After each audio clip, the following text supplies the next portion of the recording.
Okay, let's talk a little about the lace. Again, you want some lace with some substance to it, something that's got a thick, lace portion to it. Medallions are great because they usually have a really nice thick edge. They're usually thick all the way around if you have a lace medallion, and they're easier to do. However, Dominique has done an excellent video on how to do medallions. So go check him out. He has excellent products.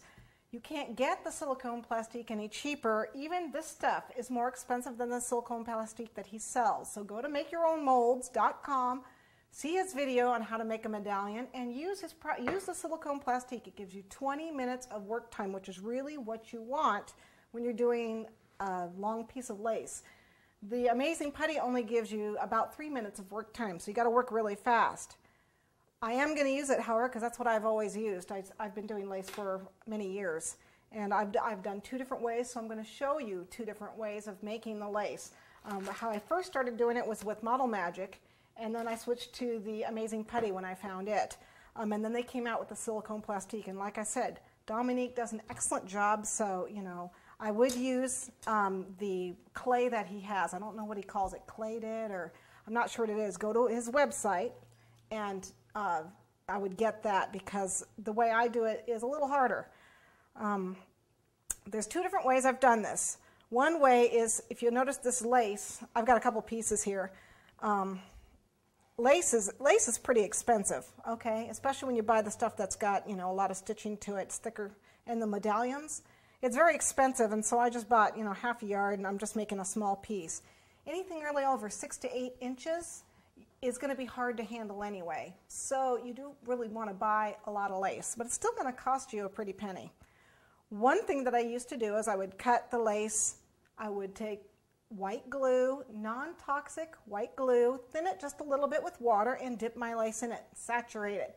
Lay it on a piece of wax paper and dab it so that you can see all the intricate little openings. So the glue didn't, because the glue will, close up those openings. So you just dab it so you don't see the glue. It's nice, it looks just like this.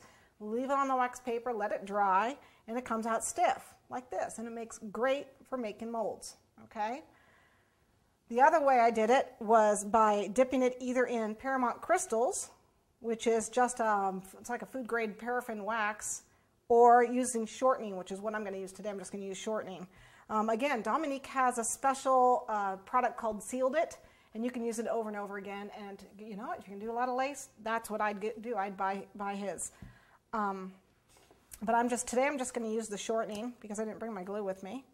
And what I do is you can use a paintbrush too, but I pretty much rub it in. And you need to be generous because you don't want your silicone plastique or your Amazing Putty or anything to seep into the threads of the lace. So we're very generous in covering the whole thing, both the front and the back, with the shortening. Okay, again, you can dip it in Paramount Crystals, lay it on wax paper, or you can use the glue. Okay, the Paramount Crystals I do the exact same way I do with the shortening, except I dip it. And then if there's any hole still left, then I microwave to get rid of any excess. Okay, but you want to get all of it. Be really generous because you really want it sealed up good. And like I said, if you want it stiff, then just dip it in the glue. Make sure it's non-toxic glue though. Okay. What I do then is just dab all the excess off. Okay. And if there's still clogged up pores to it, I will actually microwave this. I'll actually stick it in the microwave because I want to see the threads. I don't want the threads gummed up with shortening. So I will actually, just stick it in the microwave for, 30 seconds or so. It's not going to burn anything. And get the excess grease off it. Not all of it, just the excess.